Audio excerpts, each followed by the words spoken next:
أيها الذين آمنوا ادخلوا في السلم كافة ولا تتبعوا خطوات الشيطان إنه لكم عدو مبين صدق الله العظيم۔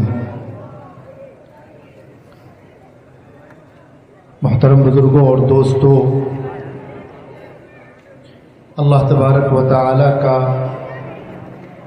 بہت بڑا فضل اور اس کا احسان ہے کہ اس نے ہمیں اور آپ کو دین کی بات سننے سنانے کے لیے ٹھنڈ کے اس موسم میں بھی یہاں جمع فرمایا ہے۔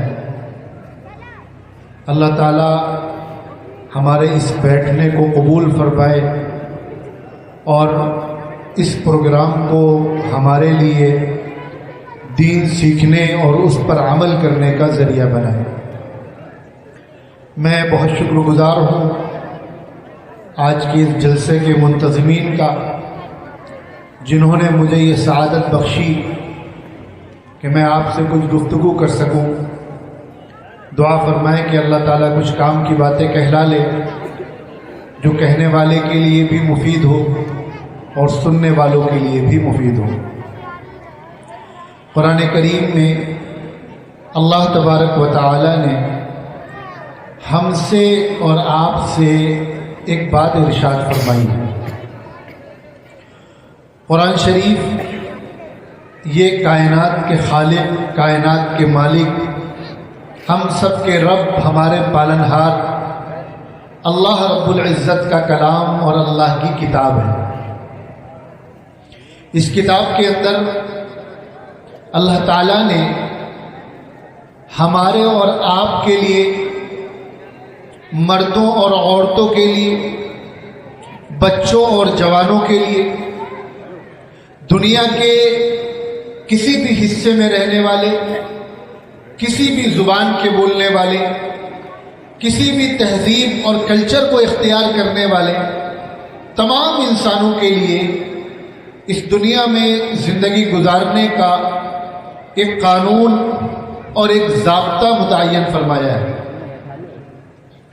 اور اس کا اعلان کیا ہے کہ دیکھو، تمہیں ایک چھوٹی سی مدت کے لیے ہمیں دنیا میں ہم نے بھیجا ہے، اب اس ضابطے اور اس قانون کے مطابق جو زندگی گزارے گا، پھر ہم اس کو آخرت کی ہمیشہ ہمیش کی زندگی میں خوشیاں اور سکون عطا کریں گے، اور جو اس سے منہ موڑے گا، اس کے خلاف کام کرے گا، پھر اس کا انجام بہت برا ہوگا۔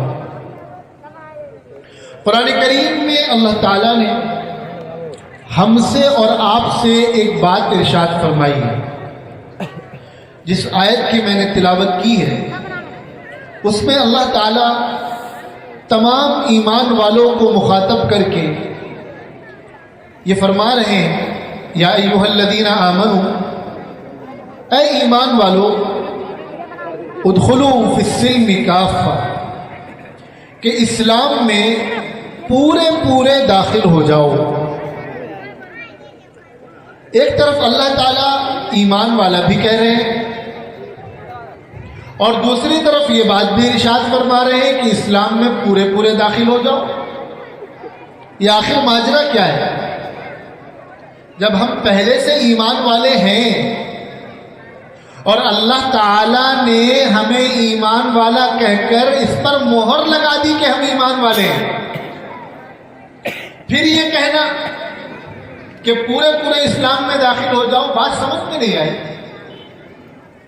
کسی غیر مسلم سے کہا جاتا، کسی عیسائی سے کہا جاتا، کسی یہودی سے کہا جاتا، کسی دوسرے مذہب کے ماننے والے سے کہا جاتا کہ تم اسلام میں داخل ہو جاؤ تو بات سمجھ میں آتی، لیکن ایمان والوں سے ہی اللہ تعالیٰ کہہ رہے ہیں کہ تم اسلام میں پورے داخل ہو جاؤ، اس کا کیا مطلب ہے؟ اس کا جو مطلب ہم سمجھیں وہ یہ ہے کہ ہم میں سے ہر شخص اپنی زندگی کا جائزہ لے اور یہ فیصلہ کرے کہ ہم نے کلمہ تو پڑھ لیا ہے اللہ کا اور اللہ کے رسول کا، ہم نے اس بات کا اقرار تو کر لیا ہے کہ اللہ ایک ہے،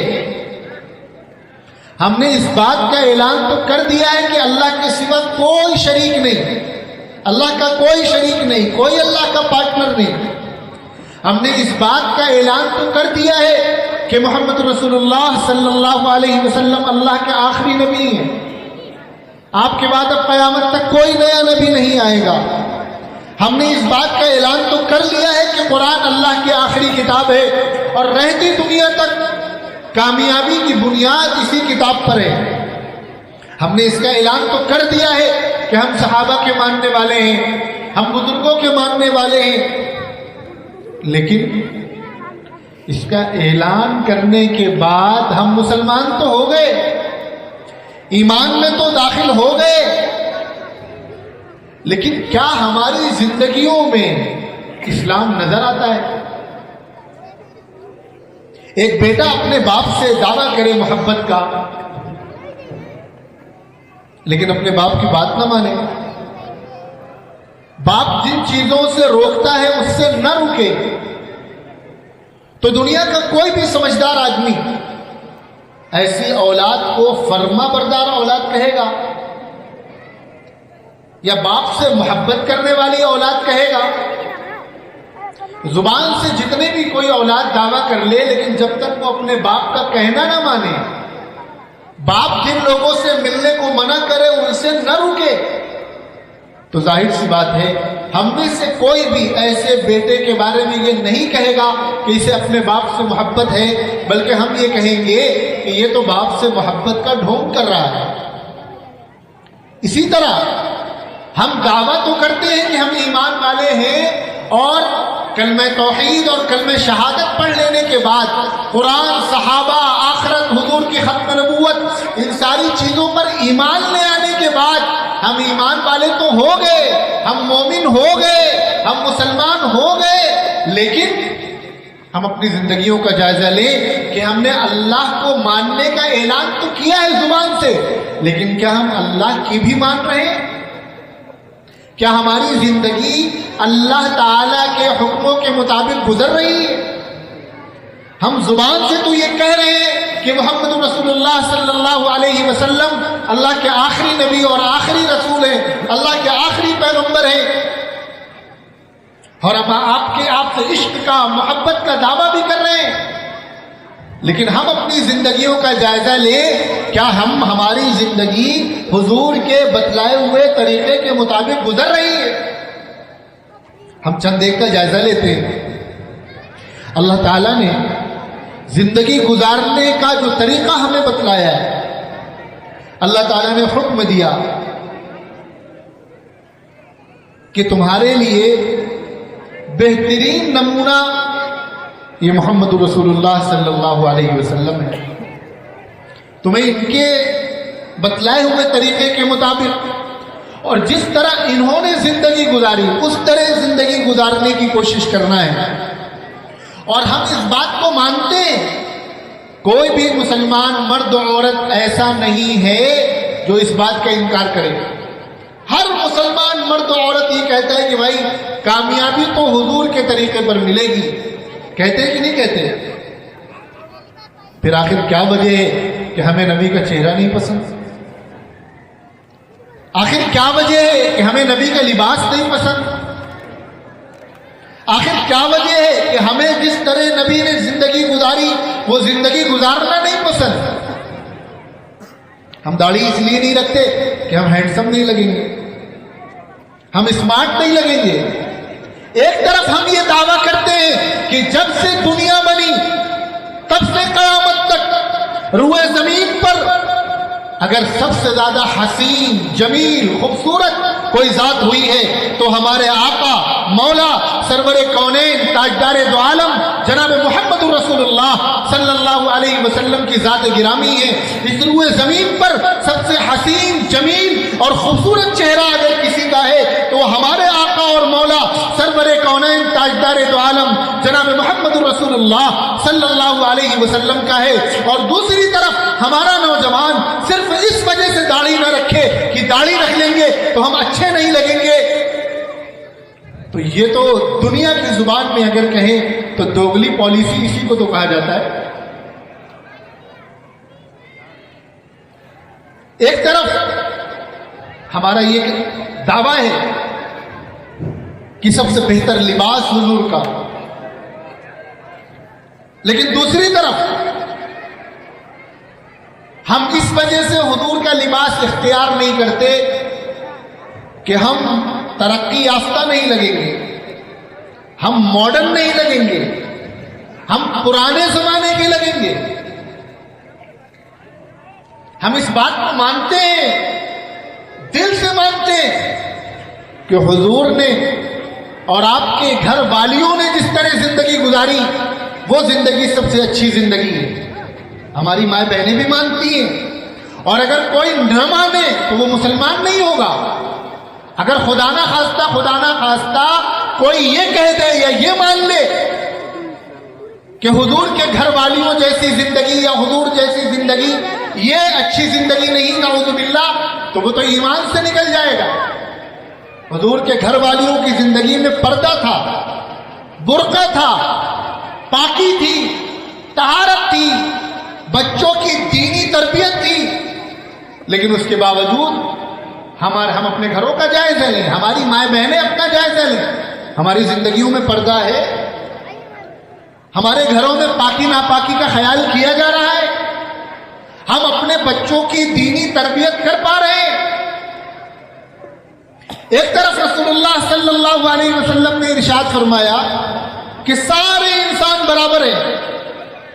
قرآن کہہ رہا ہے یا ایھا الناس انا خلقناکم من ذکر وانثى وجعلناکم شعوبا وقبائل لتعارفوا ان اکرمکم عند اللہ اتقاکم، کہ اللہ نے تمہیں ایک مرد و عورت سے پیدا کیا ہے اور تمہیں الگ الگ قبیلوں میں بانٹا ہے تاکہ تمہارا انٹروڈکشن ہو سکے، تمہاری پہچان ہو سکے۔ لیکن یاد رکھنا، اللہ کے نزدیک اچھا انسان وہ ہے جس کا دل صاف ہے، جو گناہوں سے پاک ہے، لیکن اس کے باوجود ہم یہ دعویٰ تو کرتے ہیں کہ قرآن جو کہہ رہا ہے صحیح کہہ رہا ہے، قرآن کی بات غلط نہیں ہو سکتی، اس کے باوجود ہم نے ذات برادری کے نام پر، حسب نسب کے نام پر اونچ نیچ بنا رکھی ہے کہ یہ فلاں برادری سے تعلق رکھتے ہیں تو یہ اونچے ہیں، اور یہ فلاں برادری سے تعلق رکھتے ہیں تو یہ نیچے ہیں۔ ایک طرف ہمارا دعویٰ ہے کہ رسول اللہ صلی اللہ علیہ وسلم نے جو بات فرما دی وہ پتھر کی لکیر ہے۔ آقا صلی اللہ علیہ وسلم کیا فرما رہے ہیں؟ ان اعظم النکاح برکۃ ایسرہ مؤونہ، سب سے کامیاب اور سب سے برکت والا نکاح وہ ہے جس میں کم سے کم خرچ ہو، جو سادہ ہو، لیکن اس کے باوجود ہمارا عمل تو یہ ہے کہ ہمیں قرض لے کر، ادھار لے کر، بے ایمانی کر کے، کسی کا پیسہ دبا کر، چاہے جو کچھ کر کے کرنا پڑے، لیکن ہمیں مہنگی سے مہنگی شادی کرنی ہے، ہمیں سادی شادی نہیں پسند ہے۔ تو پھر یہ آیت آج ہمارے آپ کے لیے نازل ہوئی ہے، یا ایھا الذین آمنوا، اے ایمان والو، اے خود کو مسلمان کہنے والو، اے مسلمان ہونے کا دعویٰ کرنے والو، اے محمد رسول اللہ سے عشق اور محبت کا دعویٰ کرنے والو، والیو، ادخلوا فی السلم کافہ، صرف زبان سے دعویٰ مت کرو، اسلام میں پورے داخل ہو اور اسلام پر عمل کر کے دکھاؤ۔ دوگلی پالیسی چھوڑ دو، دوہرا معیار چھوڑ دو۔ آخر ایسا کیوں ایسا کرتے ہو کہ کہتے کچھ اور ہو اور کرتے کچھ اور ہو؟ ارے بات کچھ سمجھ میں آ رہی ہے؟ ہمارے خواتین یہاں موجود ہیں، میں ان کے لیے عرض کر رہا ہوں، ہم نے یہ سمجھ رکھا ہے کہ پردہ کرنے کا کام صرف وہ بوڑھی عورتوں کا ہے۔ آپ کو معلوم ہے، آپ مسلمان ہیں، آپ کو معلوم ہونا چاہیے، بچی جیسے ہی بڑی ہوئی 8 9 10 سال کی، اس کا پردہ شروع کرا دینا چاہیے، بالغ ہوتے ہی پردہ شروع ہو جاتا ہے۔ لیکن مجھے معاف کیجیے گا، ہمارے مکاتب میں بھی 12 13 14 15 اور 16 سال تک کی لڑکیاں پڑھنے کے لیے آ رہی ہیں، اور بغیر برقعے کے لیے آ رہی ہیں، بغیر برقعے کے۔ انہیں یہ لگتا ہے ہم نے مسلح اوڑھ لیا، اسکارف پہن لیا، پردہ ہو گیا۔ نہیں، چہرے کا پردہ کون کرے گا؟ سطر تو ہر کوئی ڈھک لیتا ہے، اگر دیکھا جائے صحیح معنوں میں تو اصل پردہ تو چہرے کا ہی پردہ ہوگا، کیونکہ سطر تو ہر آدمی ڈھک لیتا ہے۔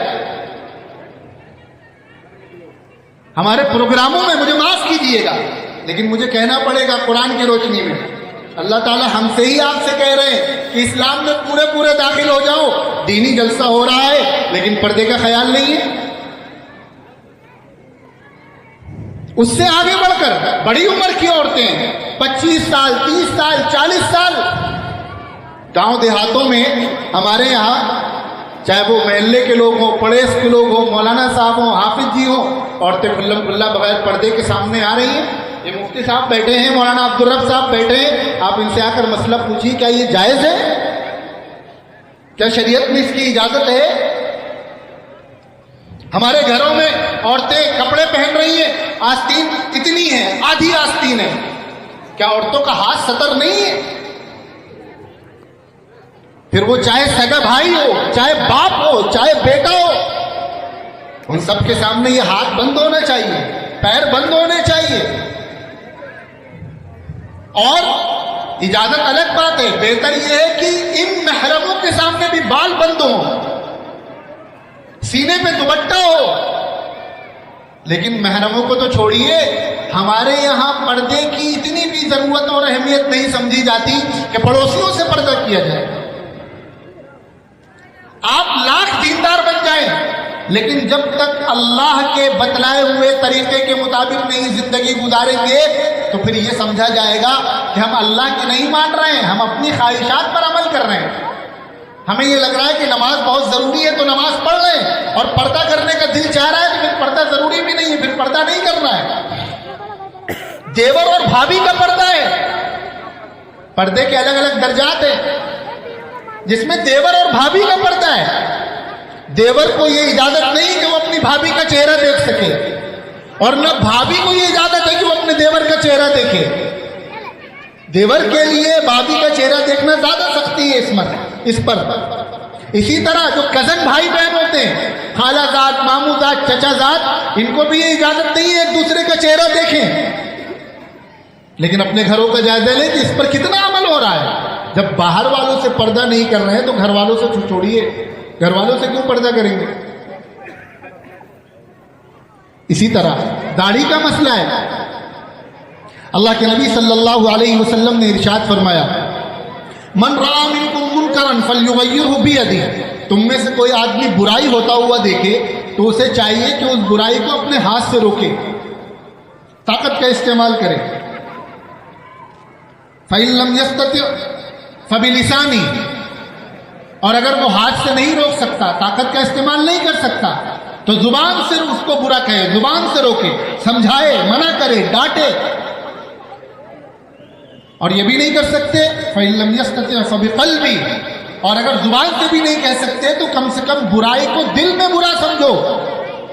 اور یہ کسی برائی کو دل سے برا سمجھنا یہ ایمان کا سب سے نچلا درجہ ہے۔ ذالک اضعف الایمان، ایمان کا سب سے ادنا درجہ ہے۔ یعنی ایمان والا ہونے کے لیے کم سے کم کنڈیشن یہ ہے کہ برائی کو برا سمجھا جائے۔ لیکن افسوسناک صورتحال یہ ہے کہ داڑھی جو ایک مشت سے کم کاٹنا ناجائز ہے، حرام ہے، داڑھی کا رکھنا واجب ہے، اس داڑھی کو دھڑلنے سے ہماری اکثریت کلین شیو کر رہی ہے، اور ہم نے برائی کو برا سمجھنا چھوڑ دیا ہے،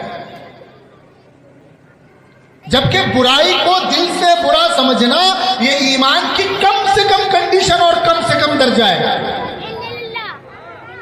لیکن اس کے بعد بھی ہم یہ دعویٰ کر رہے ہیں ہم ایمان والے ہیں، تو ہمارے لیے اللہ نے یہ آیت نازل کی ہے، ایمان والوں اسلام میں پورے پورے داخل ہو جاؤ، یہ آدھا ادھورا مت رہو۔ اللہ تعالیٰ کو آدھا ادھورا ایمان والے نہیں چاہیے۔ مسلمان خود کو کہتے ہو تو پھر پورے مسلمان بنو، مسلمان بن کر زندگی گزارو۔ مسلمان ہونے کا صرف یہ مطلب نہیں ہے کہ تم نے مسجدوں میں جا کر نماز پڑھ لی اور مدرسوں کو چندہ دے دیا۔ مسلمان ہونے کا مطلب یہ ہے کہ اپنی زندگی کو اسلام کے مطابق کرو۔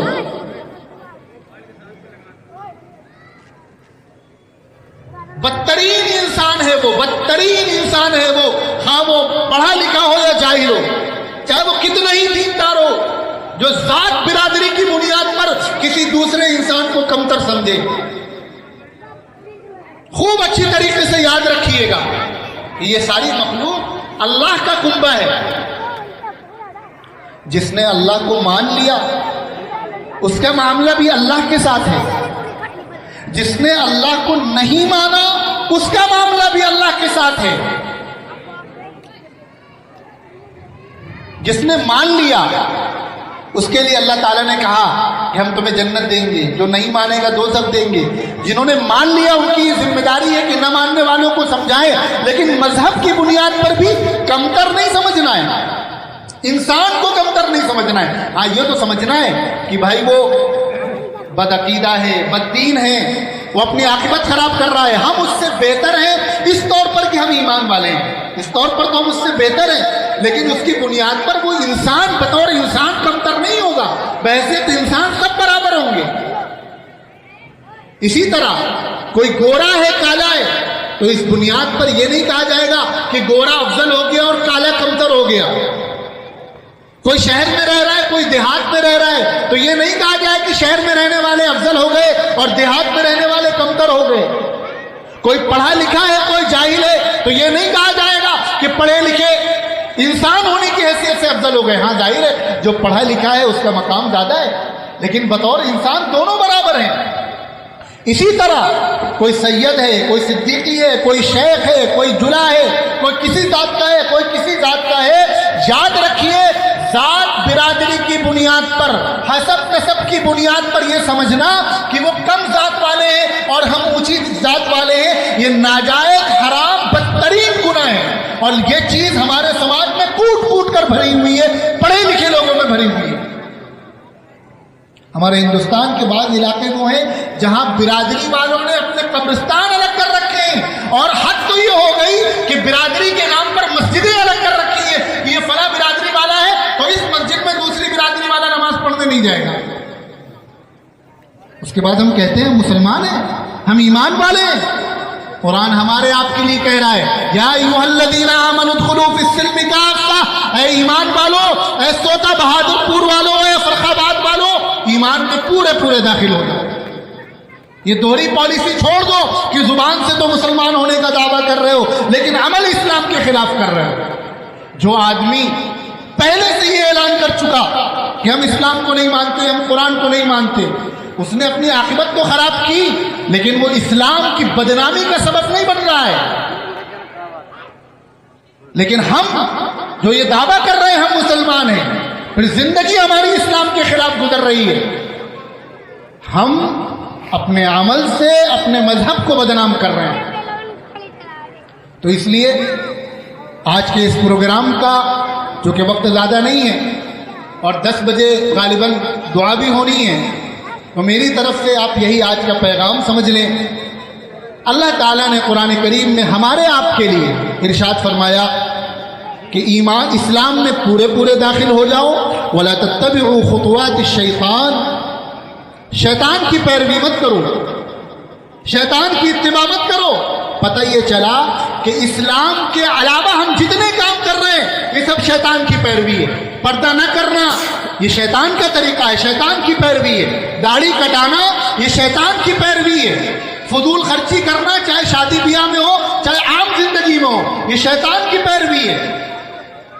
ذات برادری کے نام پر اونچ نیچ سماج میں پیدا کرنا یہ شیطان کی پیروی ہے. قرآن کہہ رہا ہے وَلَا تَتَّبِعُوا خُطُوَاتِ الشَّيْطَانِ، شیطان کی پیروی مت کرو. إِنَّهُ لَكُمْ عَدُوٌّ مُبِينٌ، یاد رکھو شیطان تمہارا کھلا ہوا دشمن ہے. تمہاری وجہ سے، تمہیں سجدہ نہ کرنے کی وجہ سے شیطان کو جنت سے نکالا گیا تھا، پھر اس پر لعنتوں کی برسات ہوئی اور قیامت تک کے لیے وہ مردود ہو گیا. اس کے دل میں تمہارے لیے حسد ہے، جلن ہے، وہ تمہارا کھلا ہوا دشمن ہے. وہ یہ چاہتا ہے کہ جس انسان کی وجہ سے مجھے جنت سے نکالا گیا میں اس کو جنت میں نہ جانے دوں. اس کی دشمنی کو سمجھو اور اس سے بچو. یا ایھا الذین آمنوا ادخلوا فی السلم کافہ ولا تتبعوا خطوات الشیطان انہ لکم عدو مبین. اللہ تعالیٰ سے دعا ہے کہ اللہ تعالیٰ کہنے والوں کو بھی اس پر عمل کرنے کی توفیق عطا فرمائے، سننے والوں کو بھی اس پر عمل کرنے کی توفیق عطا فرمائے، اور ہم سب کو شیطان کا راستہ چھوڑ کر رحمان کا، نبی اور صحابہ والا راستہ اختیار کرنے کی توفیق عطا فرمائے. وآخر دعوانا ان الحمد للہ رب العالمین. جزاک اللہ خیر.